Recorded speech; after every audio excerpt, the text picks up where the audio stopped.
No, we have to say that it's a historical operation, not just because Venezuela, because the whole hemisphere in Latin America.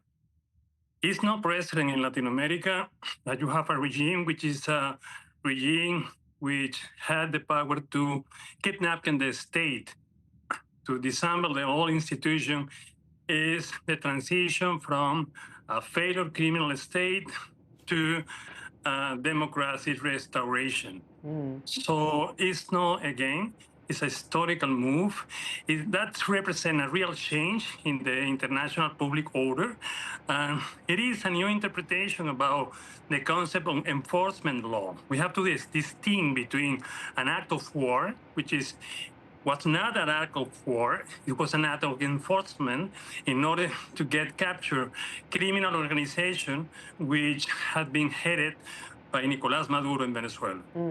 And what about for the Venezuelan people? We know that it's still somewhat quiet, on the streets, but is this something that could give them a sense of hope that maybe there will be a new normal and an economic revival? Yes, for sure. It's a light in the horizon. Is a sign of hope that we're gonna get a change after 27 years of dictatorship.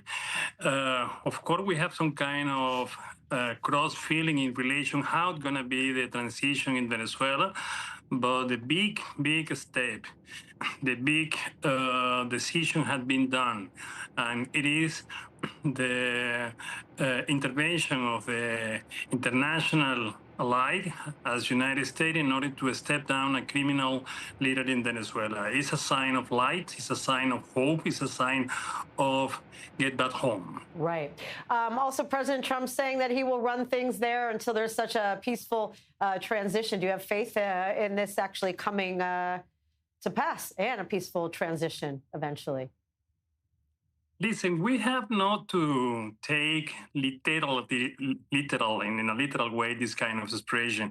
It's expression to saying we are going to build a sustainable transition. We are going to participate in that process. We are going to surveillance the transition process, which is the big news, because without this kind of a light, it's not going to be possible to be sustainable to have a sustainable transition. So the participation of United States, we have to receive not as an expression of domain, an expression of colonialism.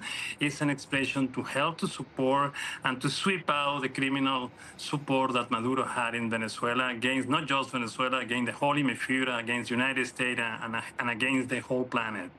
Also, as someone now living, in Canada, Trump, of course, threatening to make it the 51st state. Are you concerned that he'll follow through with those plans, just as he did with Maduro? A warning sign for Mark Carney? No, we don't see, after 1 year of governance of Mr. Donald Trump, we don't see that this kind of expression that they are so eloquent in order to create this kind of polemic at the end is about rhetoric. And as some Democrat leaders say in the United States, eloquent is not for the record.